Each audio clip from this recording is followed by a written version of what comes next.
venho em busca de amor. Não quero ser um intruso. Preciso de amor para que possa dar amor.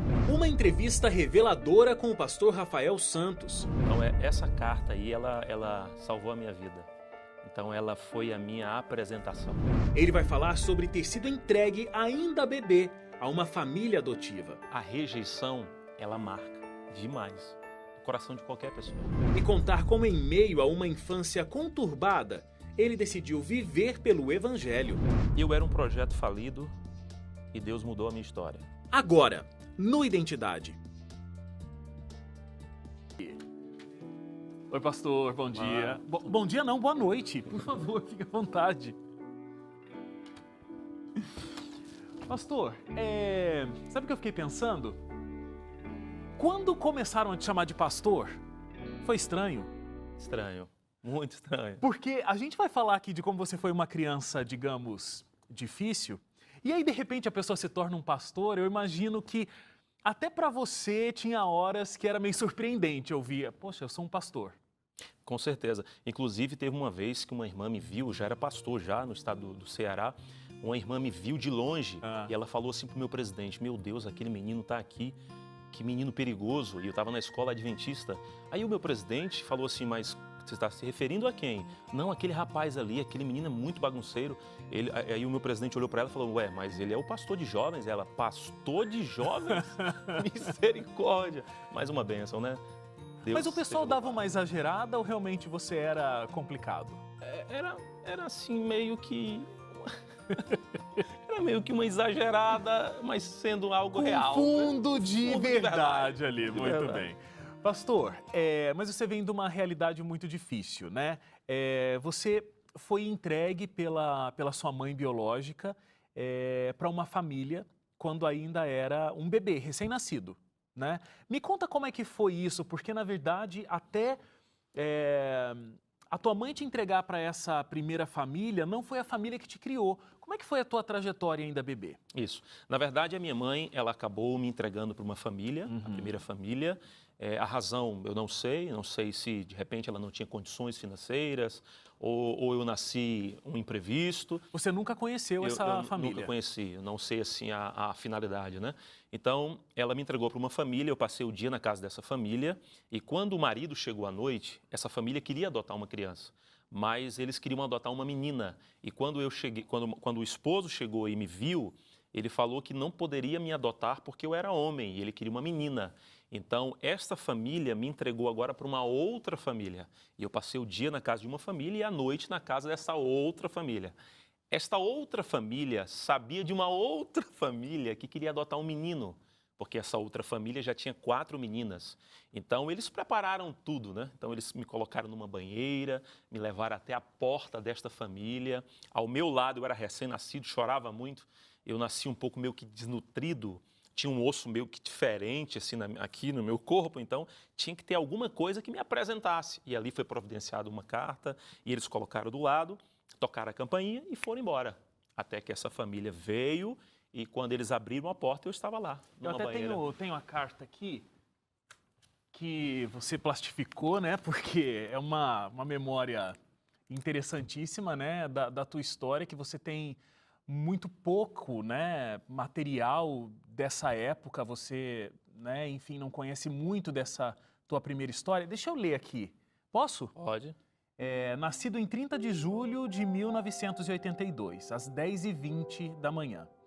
Nasceu em Fortaleza, numa sexta-feira, tomando leite, primeiro semestre. Não tenho pai nem mãe, venho em busca de amor. Não quero ser um intruso, preciso de amor para que possa dar amor.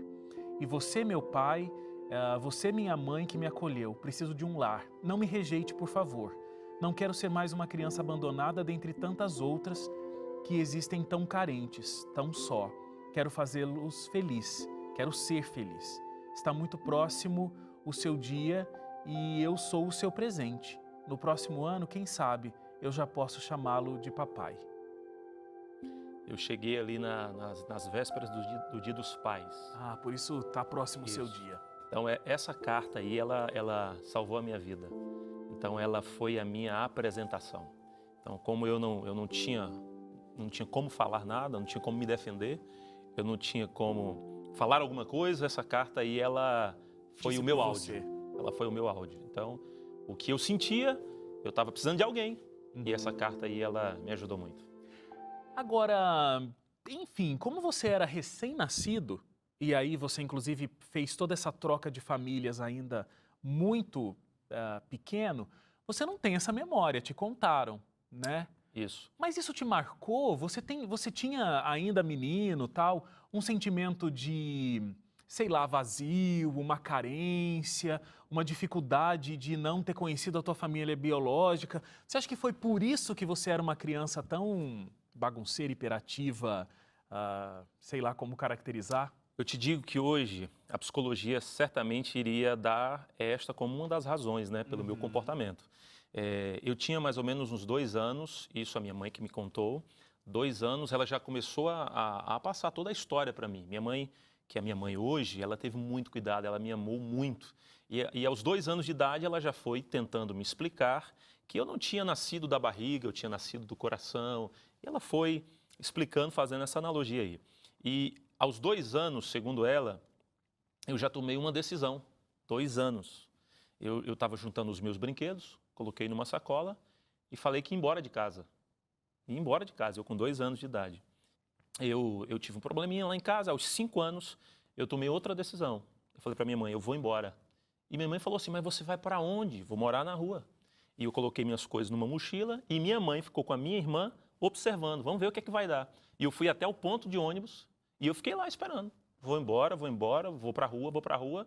Só que a minha mãe ficou, volte, você é meu filho amado, venha cá. E segundo ela, aí eu voltei novamente, né? E aí foi uma grande bênção. Que coisa, que carinho, que cuidado Eu já dessa tinha mãe, essa né? vontade de ir embora. Eu vou te dizer uma coisa, hoje, qualquer pessoa que foi abandonada em algum momento da vida ou rejeitada, isso marca muito. Quando o marido é rejeitado pela esposa, o filho rejeitado pelo pai. Então, a rejeição, ela marca demais no coração de qualquer pessoa. E veja que você foi rejeitado recém-nascido. E mesmo assim criou uma marca, né? Porque eu imagino que não seja só porque você ficou sabendo da tua história, mas aquele sentimento do abandono, aquela interrupção do contato físico com a tua mãe biológica, que a gente não sabe nem por que foi, a gente não sabe nem se ela está viva, né? Se de repente ela não morreu no parto, a gente não sabe o que aconteceu. Mas essa interrupção criou uma marca, né? É isso. Agora, você falou muito carinhosamente da tua mãe, que te criou. Como é o contato e como era o contato com a tua família? Mesmo em meio a todos esses conflitos, você tinha um bom relacionamento com eles? Sim, eu te confesso que hoje, até hoje, né, eu sou o xodó da família, né? Aham. Eu sou o mais novo, né? E eu sou o único homem.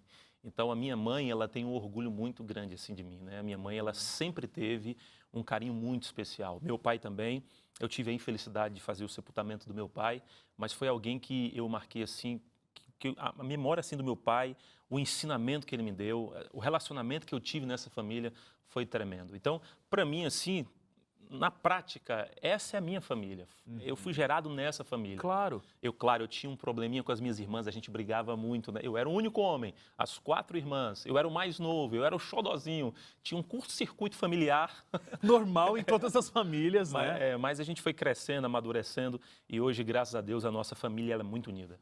Pastor, e assim, ó, os seus pais se batizaram na igreja adventista, Isso. você foi crescendo num lar, então, que era cristão, que é cristão.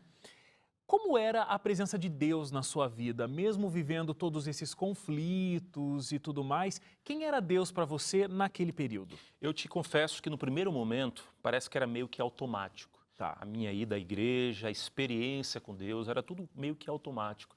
Até que eu fui sentindo mais Deus ao longo do processo, meus pais me levando sempre à igreja, eu fui sentindo assim Deus, alguém muito mais real na minha vida.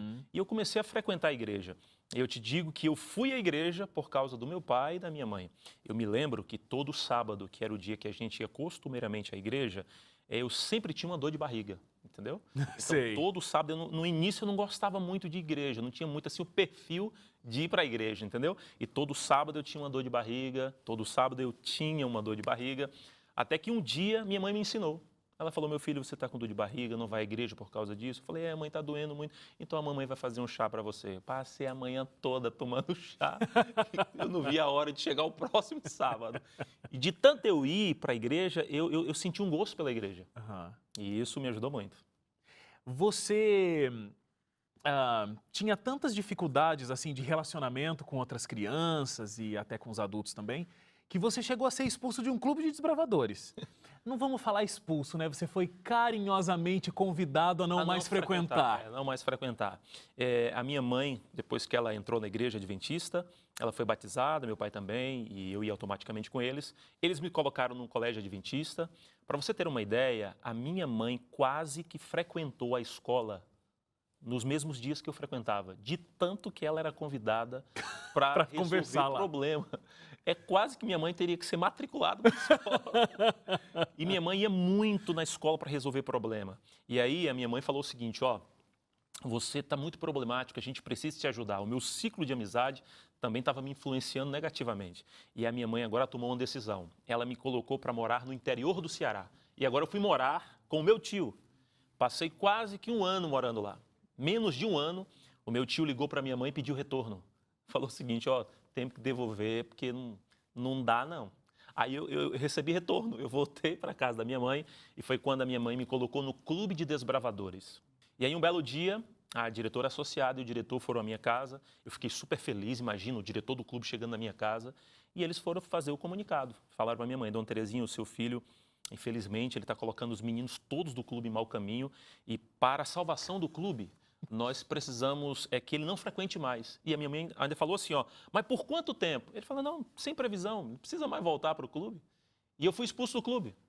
Para você ter uma ideia, um dia eu estava na igreja, o pregador estava ministrando a palavra, no meio do discurso, no meio do sermão, ele parou o sermão. Ele falou assim, irmãos, não dá mais. E todo mundo olhou para o pregador e ele olhou para mim e falou assim, ou eu ou ele. Não tem como se concentrar aqui. E eu tomei um susto, porque o pregador pensou mais em mim do que em Cristo, né? Imagina, eu consegui parar o discurso do pregador. E aí os diáconos foram onde eu estava, e eles me pegaram pela mão, eles me separaram. Eu estava apenas fazendo alguns detalhes lá com os meus amigos, né? Eles me separaram e todo culto eu era escoltado. Eu tinha segurança. Eu tinha segurança para assistir o culto. Eu não podia falar amém. Se eu falasse amém, eles olhavam para mim, desculpa, foi sem querer. E gente, assim. Olha, quem vê, né? Cara de gente boa, consciente das coisas, tal, não imagina a criança que foi. A gente vai ter que fazer uma paradinha para o intervalo, a gente vai entender como é que essa criança terrível acabou se tornando pastor da Igreja Adventista do Sétimo Dia. Não sai daí, a gente volta já. No próximo bloco, você confere. E a pergunta que veio direcionada para mim foi assim, e você, coisa ruim? Você quer ser o que na vida? Aquela forma de me perguntar me deu uma raiva tão grande que foi aí que nasceu. Mas ele falou desse jeito? Sim, mas brincando, né? Sei. E você, coisa ruim? Aí eu falei assim, quer saber? Só de raiva. Era só de raiva. Só de raiva eu vou ser pastor.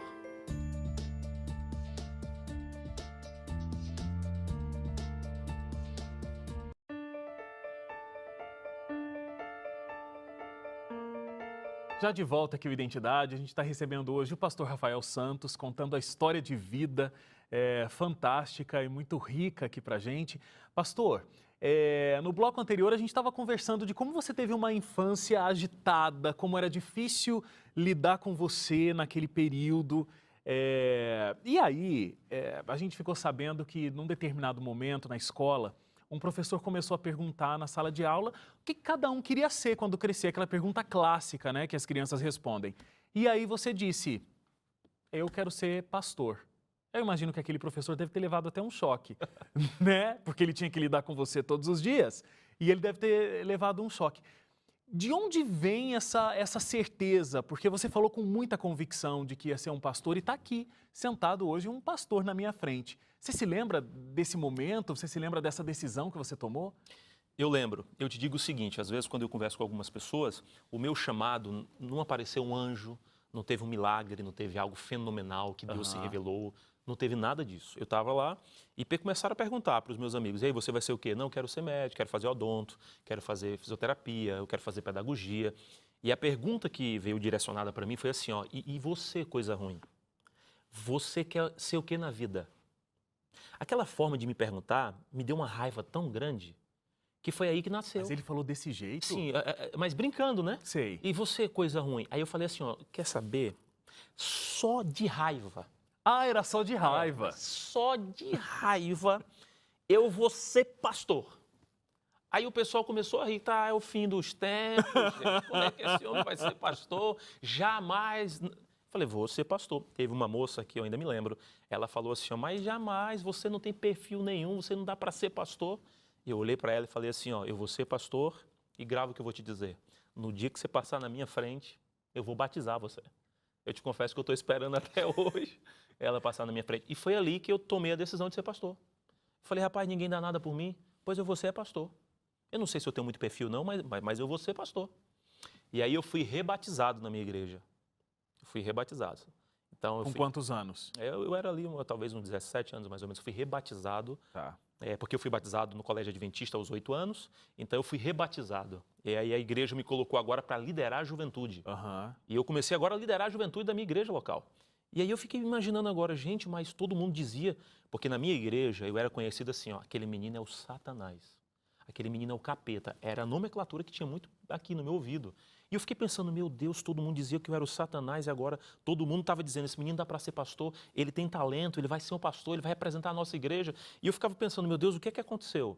Então, eu mudei ou o Senhor colocou outra visão, outra mentalidade na cabeça dos irmãos? Para quem era capeta para ser pastor, eu até que mudei, né? De capeta para trabalhar para Deus? Eu mudei muito, foi um paradoxo extremo aí, ó. Eu mudei. E aí foi quando eu mandei uma carta para o instituto, o nosso instituto lá do IAN, né? No caso, o SALT, que é o curso de teologia, hoje é a FADBA, né? Faculdade Adventista da Bahia. Eu mandei uma carta porque eu não tinha condições de pagar a faculdade. E aí eu recebi a resposta negativa, que eu não tinha como mais concorrer a uma bolsa integral. E eu estava namorando, 3 meses, marquei o casamento. Falei para minha namorada, né? Nós precisamos noivar. Nós precisamos casar, vamos casar logo, porque crente tem que casar logo. E eu argumentei, a gente tem que casar logo. Quando eu marquei o casamento, o vestibular, somente naquele ano, desta faculdade foi adiado. No que foi adiado, surgiram 10 novas vagas para concorrer a uma bolsa integral. E eu fui sorteado, escolhido para concorrer a essa bolsa. E quando meu casamento estava marcado, eu recebi um telefonema. Rafael, você pode vir para a faculdade concorrer à bolsa. E eu com o casamento marcado, eu vou fazer o quê? Tudo indo para um lado? Tudo indo para um lado, todo mundo se preparando. Eu cheguei para minha noiva agora e falei assim, ó, meu amor, é o seguinte, casamento é algo que tem que ser planejado. Você não pode casar assim nas pressas, existe um preparo. Mudou completamente o totalmente discurso. o discurso. A gente tem que preparar, a gente tem que ter um planejamento. Quem casa, quer casa. Então eu fui todo com um discurso, né? Sei. E aí eu fui, fiz o vestibular, passei. Depois de 1 ano, nós casamos. Ela foi morar lá na faculdade também. E graças a Deus, hoje, há 14 anos, eu estou aí como pastor da Igreja Adventista do Sétimo Dia. E casou? Casei. Com ela? Com ela. Eu estava no 2º ano de teologia. Na verdade, a gente passou 1 ano lá. No 2º ano de teologia, eu casei. Como é que foi esse período se preparando para ser um pastor? Porque essa decisão veio lá só de raiva, te parafraseando, né? Mas depois, quando você estava lá estudando, você estava buscando cada vez mais, né, profundamente conhecer a palavra de Deus para se tornar um pastor. Em algum momento você teve uma dúvida? Em algum momento aquele menino difícil voltou e quis tomar conta da situação? Como é que foi? Algum conflito nesse período? Na verdade, não. Para mim, foi mais ou menos assim, ó, a confirmação do povo validava a vontade de Deus para a minha vida. Então, por onde eu passava, as pessoas olhavam e as pessoas começavam a falar, esse menino vai ser um bom pastor, esse menino dá para ser pastor, que legal, que menino diferente. Então, eu comecei a pensar assim, ó, eu preciso me esconder em Deus, eu preciso que o homem desapareça, que Deus prevaleça.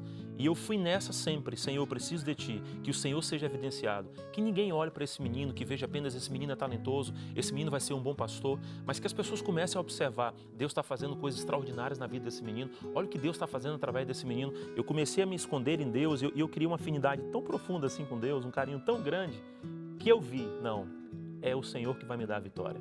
Então eu me escondi em Deus e eu te digo que isso aí foi o grande segredo para a minha vida. Então, de lá para cá, eu nunca tive uma dúvida de que Deus está no controle.